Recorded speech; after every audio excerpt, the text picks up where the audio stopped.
Today we are going to be locking in, we are going to be productivity maxing, and I'm going to be sharing all the tips and all the advice so that you can cram effectively and get the best grades with the minimum amount of time spent. Hey my pineapple cakes, welcome to this video. My name's Nicole if you're new, and if you're returning then it's lovely to see you again. I am wearing the same outfit as my last video. For some reason YouTube does not promote my book videos, so if you're interested in some autumn book recommendations, then that video will be perfect for you, so definitely go check that out. But back to this video. These are the things that I did that helped me get 3A stars in my mock exams, even though I started revising like 2 weeks before properly, and I use this for a lot of like my end of topic tests, and that also contributed to me getting predicted 3A stars for my UCAS. So firstly, I just want to begin by saying, don't beat yourself up if you are constantly regretting not starting earlier, not doing more before, okay? Because the past is in the past. You know, you can't change it. What you can control is what you are doing now and what you're going to do in the future, okay? So stop wasting your energy regretting what you did back then, because sorry, but you can't go back in time. The only thing you can do is to use that energy to motivate you to do more now, okay? Good. So firstly, prioritization. Some subjects or some topics in your course will be harder than others, and some will be more important than others. That's just natural. So you want to be spending more time on the things that are harder or that are more important, because spending equal time on them is a bit of a waste of time. Secondly, time management. So there's something called Parkinson's law, which states that work expands to fill the time. So that's why I feel like if I see someone doing a 5-hour study session, it's like, what are you doing, bro? You are not spending that time effectively, okay? You could probably get that done in 3 hours and then spend that 2 hours doing whatever you wanted after that. So to manage your time well, you could do Pomodoro, which is like 25 minutes working with a 5-minute break, or I like to do like a 50-minute work and 10-minute break, but it doesn't have to be those numbers. Like, do whatever works best for you, and you could watch study with me videos as motivation. Speaking of motivation, this is going to be so important if you're cramming, because that will keep you going if you're getting a lot of work done in a small amount of time. So listening to music to hype you up before each session. So me personally, I really like listening to Kendrick Lamar's Drake diss tracks. My friend I know really likes Charlie XCX, but I wouldn't recommend listening to them when you're actually revising. Like, maybe just listen to some rain sounds, brown noise, maybe some like gentle classical music if you want to be listening to something while revising. Working with friends can be really good for motivation, but you have to make sure that you are all actually working. If you know that you are a yapper, then do not revise with your friends. It's probably best if you work alone, okay? Like, this is just something that I've thought of. So me and my friend yesterday were talking about how if a guy likes Lego, is that a good or a bad thing? And we came to the conclusion that if the guy is already like a green flag, then liking Lego brings him up, but then if he's kind of like a loser, then it brings him down, right? So that's the same with working with friends. If your friends can be serious and actually revise, then you can be even more productive. And also you could do things like the Feynman technique, which is where you explain things to other people, and that helps cement your knowledge of the topic as well. But if your friends are all chatty and you get really giggly when you're together, then that's just going to bring your productivity down.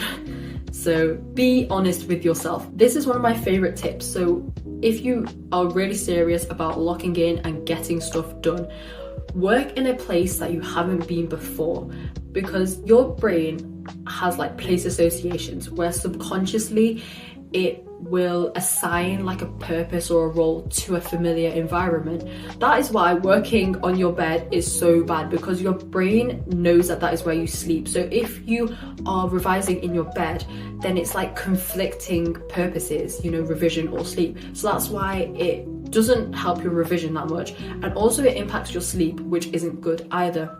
So go to a new cafe, or say if you're like working in a library, maybe move to a different part of the library so you have a different view, and that's basically like a new place as well.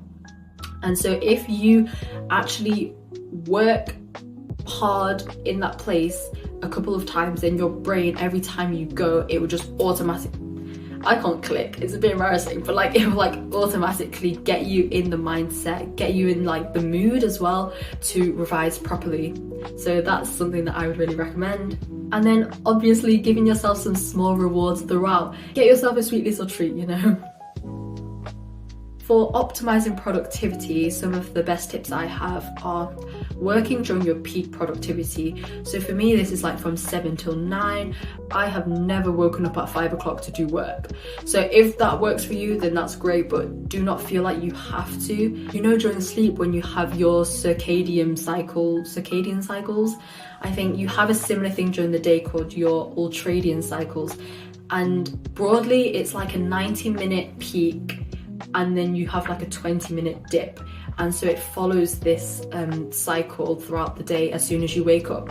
And so I like to plan my breaks in that 20-minute dip, but the exact minutes will vary. You could do like 3 pomodoros within your 90-minute like productive phase, and then a 20-minute long break. And don't scroll on your breaks. I know that it can be so tempting, but not only are you like bombarding your brain with more information after you've just done a study session and absorbed that much information, but you know that once you click onto Instagram Reels or onto TikTok, you are not going to be spending only 5 minutes on there. It's going to drag more than that.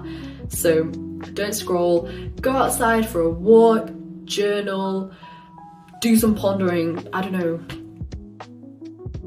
If you haven't got notes and your exam is like tomorrow, it's too late, bro. You're just gonna have to accept it. And don't write out your notes. That is the most inefficient study technique ever, okay? If I catch you writing your notes over and over again, bro, it's over.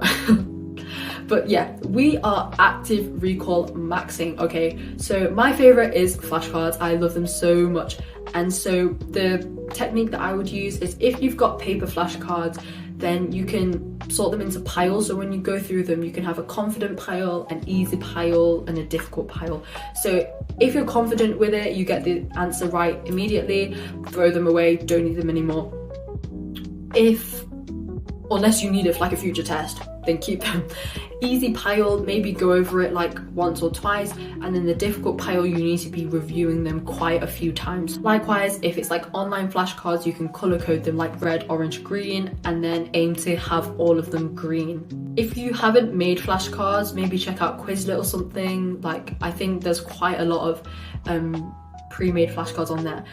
I don't use Quizlet personally, but I feel like the people who make public flashcard packs on Quizlet are actually doing God's work right now. Like, that's Jesus Christ reincarnated, guys. And then blurting is a technique where you basically write out all the information that you can remember about a certain topic, and then after you've blurted out all that you know, you then rewrite any information that you've missed, and make sure that you rewrite the information you missed in a different colour.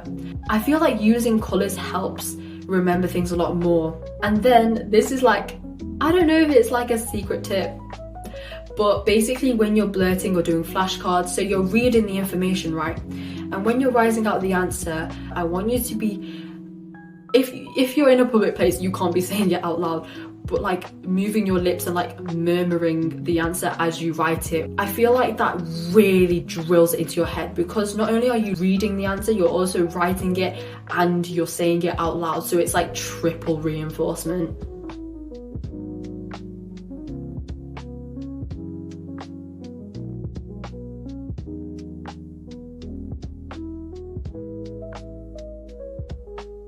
If you're cramming, you've probably got quite a lot of content that can feel a bit overwhelming. So make sure that you break it down into smaller chunks so that you don't look at this big amount of work you have to do and like freeze up and procrastinate and not want to tackle it.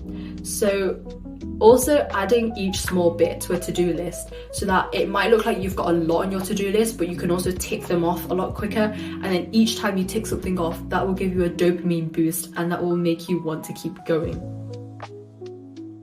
Also, very important, do not slack in other areas of your life when it's exam season or when you're studying, okay? Because sleep and diet are so important. It's not like in order to achieve exam success, it's all about studying. No, no, no. It's lifestyle as well. If your lifestyle is bad, you are not going to be getting those top grades, okay? So make sure that you get enough sleep. You should not be pulling all-nighters, okay? And then diet as well. I swear by blueberries, salmon and avocado during exam season, or before like an important test. Maybe it's like omega-3s in salmon, I don't know. And also deleting social media. Like, you'll live. If your friendship with someone is dependent on you sending a TikTok to them every day, is that really a friendship? Like, visualizing yourself with the perfect grades and the high marks to motivate you when you're studying, really like align yourself with that version of you. So good luck, guys. I'm sure that you're going to absolutely smash it, especially if you take my tips into account. And if you reach this far, please do subscribe, like, comment. I'm really hoping to reach 1,000 subscribers soon. That would be so cool. I will like and reply to every comment, unless you're trying to convert me to a religion. Like, I will just delete your comment then. But I hope you enjoyed this video. I hope that you found it useful, and if you are still watching, I love you so, so much. Thank you.